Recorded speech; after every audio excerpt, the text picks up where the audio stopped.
Syllabus থেকে একটি খুব সুন্দর কবিতা, জয় গোস্বামীর লেখা নুন কবিতা।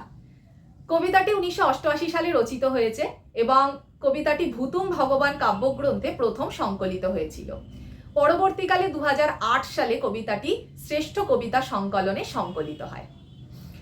কবিতাটি একটি বিশেষ বাস্তব সামাজিক পটভূমিকার ওপর ভিত্তি করে রচিত এবং সামাজিক অর্থনৈতিক অবক্ষয়, রাজনৈতিক অবক্ষয়ের কারণে সাধারণ মানুষের জীবন যে কতখানি দুর্বিষহ হয়ে উঠেছিল তার একটা সংক্ষিপ্ত বর্ণনা যেমন আমরা কবিতাতে পাই, সেরকম সাধারণ মানুষের চোখে লেগে থাকা বেঁচে থাকার স্বপ্নটাও কিন্তু এই কবিতার মধ্যে কবি খুব সুন্দর এবং ছোট্টভাবে আমাদের সামনে তুলে ধরছেন। তবে কবিতাটা পড়ার আগে আমাদের অবশ্যই তৎকালীন সামাজিক পরিস্থিতি বা কবিতাটির পটভূমিকা সম্পর্কে কিছুটা ধারণা গড়ে তুলে নেওয়া প্রয়োজন। 1947 সালে আমাদের দেশ দুভাগে ভাগ হয়ে যায়। ভারতবর্ষ স্বাধীন তো হয়েই ছিল, কিন্তু তার সাথে ভারতবর্ষ দ্বিধা বিভক্ত হয়েছিল, পূর্ব পাকিস্তান এবং ভারতবর্ষ। পূর্ব পাকিস্তান থেকে দলে দলে উদ্বাস্তুরা চলে আসতে থাকে ভারতবর্ষে, শরণার্থীরা চলে আসতে থাকে ভারতবর্ষে নিরাপদ আশ্রয়ের খোঁজে তাদের প্রাণ বাঁচানোর দায়ে, এবং ভারতে এসে তারা ভারতে নিজেদের জীবন নতুন করে শুরু করার চেষ্টা করে। এমনিতেই সদ্য স্বাধীনতাপ্রাপ্ত দেশ ভারতবর্ষ তখন যথেষ্ট আর্থিক সংকটের মুখোমুখি দাঁড়িয়েছিল। তার উপর প্রতিদিন বেড়ে চলা এই উদ্বাস্তু সমস্যা ভারতের অর্থনীতিকে অনেক বড় সংকটের সামনে দাঁড় করিয়ে দেয়। আর এই সংকট সব থেকে তীব্র হয়ে উঠেছিল 1959 সালে, যখন গোটা রাজ্য জুড়ে দেখা দিয়েছিল খাদ্য সংকট। 1967 সালে শিলিগুড়ির নকশালবাড়ি এলাকায় দেখা দিয়েছিল কৃষক বিদ্রোহ, এবং এই বিদ্রোহ ধীরে ধীরে ছড়িয়ে পড়েছিল ভারতের অন্যান্য জায়গাতেও, যা খুব ভয়াবহ আকার ধারণ করেছিল। 1971 সাল বাংলাদেশ পূর্ব পাকিস্তানের হাত থেকে মুক্তি লাভের জন্য শুরু করেছিল স্বাধীনতা সংগ্রাম, এবং এই যুদ্ধে বাংলাদেশকে সাহায্য করেছিল ভারতবর্ষ, ভারতের তৎকালীন প্রধানমন্ত্রী ইন্দিরা গান্ধী। তো ভারতবর্ষ যখন বাংলাদেশের পাশে দাঁড়ায়, সেই মুক্তিযুদ্ধে স্বাভাবিকভাবেই ভারতের ওপরও একটা চরম অর্থনৈতিক চাপ গড়ে ওঠে সেই মুক্তিযুদ্ধের কারণে, যার ফলে ভারতের পরিস্থিতি বেশ টালমাটাল হয়ে পড়েছিল বিগত বেশ কয়েক দশক ধরে। এই পরিস্থিতিতেই জয় গোস্বামী লিখেছেন এই নুন কবিতাটি, যেখানে তৎকালীন খাদ্য সংকট এবং নিম্নবিত্ত মধ্যবিত্ত শ্রেণীর জীবনের হতাশা, তাদের জীবনের যন্ত্রণার চিত্র তুলে ধরা হয়েছে। তাহলে চলে এবার কবিতাটা শুরু করি। আমরা তো অল্পে খুশি, কি হবে দুঃখ করে, আমাদের দিন চলে যায় সাধারণ ভাত কাপড়ে। এটি এই পংক্তিগুলি একজন মধ্যবিত্ত বা নিম্নবিত্ত কোনো ব্যক্তির কণ্ঠ থেকে নিঃসৃত, এমনভাবেই কবিতাটিকে উপস্থাপন করা হয়েছে। তো এখানে বলা হয়েছে একজন মধ্যবিত্ত বা নিম্নবিত্ত ব্যক্তি বলছেন যে আমি তো অল্পে খুশি, কি হবে দুঃখ করে, আমাদের দিন চলে যায় সাধারণ ভাত কাপড়ে। সাধারণ পেটের খাবারটুকু যদি আমরা পেয়ে যাই, এর থেকে বেশি আমাদের হয়তো আর কিছুই প্রয়োজন নেই। চলে যায় দিন আমাদের অসুখে ধার দেনাতে, রাত্রিরে দু ভাইয়ে মিলে টান দি গঞ্জিকাতে।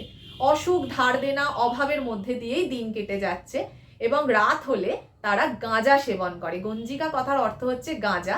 এখানে গাঁজা বলতে মাদক দ্রব্য বা নেশাদ্রব্য সম্পর্কে বোঝানো হচ্ছে। গাঁজা বলতে এখানে পার্টিকুলারলি গাঁজাই বোঝানো হচ্ছে এমনটা নয়। গাঁজা বলতে এখানে বোঝানো হচ্ছে দেশের পরিস্থিতি সে সময় এমনই হয়েছিল যে প্রত্যেকটা সাধারণ মানুষের মস্তিষ্ক পুরো নেশাচ্ছন্ন হয়ে পড়েছিল। তারা কোন পথে এগোবে, কোথায় গেলে সঠিক দিশা পাবে, সে সম্পর্কে তারা কোনো ধারণাই গড়ে তুলতে পারছিল না। তো সেই নেশাচ্ছন্ন অবস্থাটাকে বোঝাতে গঞ্জিকা শব্দটাকে ব্যবহার করা হয়েছে।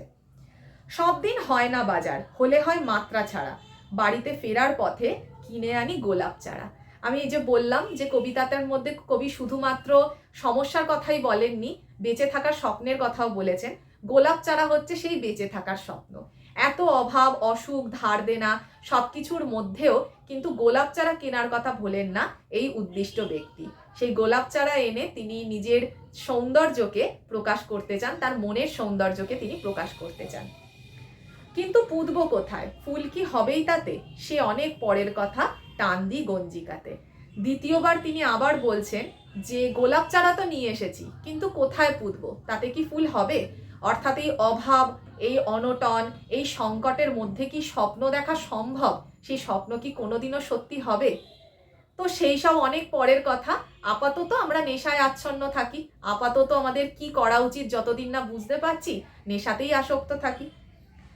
আমরা তো অল্পে খুশি, কি হবে দুঃখ করে, আমাদের দিন চলে যায় সাধারণ ভাত কাপড়ে। মাঝে মাঝে চলেও না দিন, বাড়ি ফিরি দুপুর রাতে, খেতে বসে রাগ চড়ে যায়, নুন নেই ঠান্ডা ভাতে।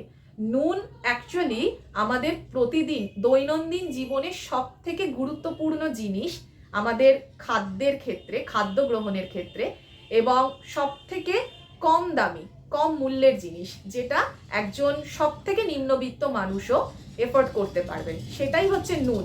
অর্থাৎ আমাদের দৈনন্দিন জীবনে প্রচুরভাবে পরিচিত একটি শব্দ, যার ব্যয় আমরা প্রত্যেকেই ওঠাতে সক্ষম, সেটাই হচ্ছে নুন।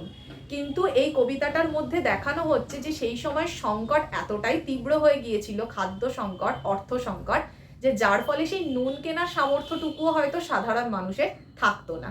তো রাত্রিরে বাড়ি ফিরে তারা খেতে বসে দেখতো যে খাবারে নুন নেই।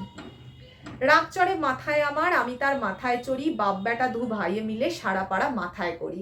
সারা রাত তাদের মধ্যে ঝগড়াঝাটি, অশান্তি হতে থাকে, সাংসারিক পারিবারিক কোলাহল চলতে থাকে, কলহ চলতে থাকে, কারণ তাদের পেটে খাবার ছিল না। করি তো কার তাতে কি, আমরা তো সামান্য লোক, আমাদের ভাতের পাতে লবণের ব্যবস্থা হোক।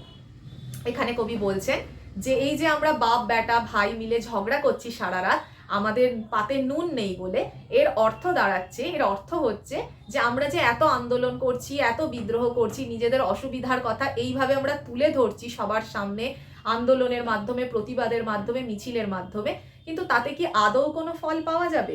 করি তো কার তাতে কি, আমরা তো সামান্য লোক, আমাদের এই মিছিল, আমাদের এই আন্দোলন, আমাদের এই মৃত্যু, এতে কারোর কিছু আসে যায় না। তবু আমরা এইটুকু দাবি হাত জোর করে জানাবো যে আমাদের ভাতে যেন নুনের ব্যবস্থাটুকু করা হয়, অনাহারে যেন আমাদের মরতে না হয়। আর কোনো দাবি নেই আমাদের, কোনো সচ্ছলতা চাই না, আর কিচ্ছু চাই না, শুধুমাত্র দুটো নুনের ব্যবস্থা যেন আমাদের ভাতে থাকে, তাহলেই আমরা খুশি, আমাদের এর থেকে বেশি কিছু চাওয়ার নেই। তো কবিতাটা শুনে বুঝতে পারছো আশা করি নিম্নবিত্ত মধ্যবিত্ত মানুষের জীবনযাত্রা তখন কতটা খারাপ পর্যায়ে পৌঁছে গিয়েছিল, যে সামান্য নুনের জন্যেও তাদেরকে দাবি জানাতে হচ্ছিল, নুনের জন্যেও তাদেরকে রাস্তায় বেরিয়ে মিছিল করতে হচ্ছিল, আন্দোলন করতে হচ্ছিল। আমি আবার বলছি, নুন বলতে এখানে হচ্ছে সামান্যতম খাদ্যের দাবি, ঠিক আছে? নুন বলতে এখানে কিন্তু নুন নয়, নুন মানে এখানে সামান্যতম আমাদের খাদ্যের, যে বেঁচে থাকার জন্য যেটুকু খাদ্য দরকার, সেই খাদ্যটাকেই এখানে নুন বলা হচ্ছে। তো সেই নুনের দাবিটা যেন তাদের পূরণ করা হয়, এটাই হচ্ছে তাদের শেষ কথা। কবিতাটা খুব ভালো করে পড়বে, খুব সুন্দর কবিতা। জয় গোস্বামীর মতন এরকম ধরনের কবিতা শক্তি চট্টোপাধ্যায়, শঙ্খ ঘোষ, এনারাও লিখেছেন খাদ্য সংকট নিয়ে। তোমরা পারলে সেগুলোও পড়ে দেখো, তাহলে এই কবিতাটার তাৎপর্য আরো ভালোভাবে বুঝতে পারবে। কবিতাটা কেমন লাগলো জানিও।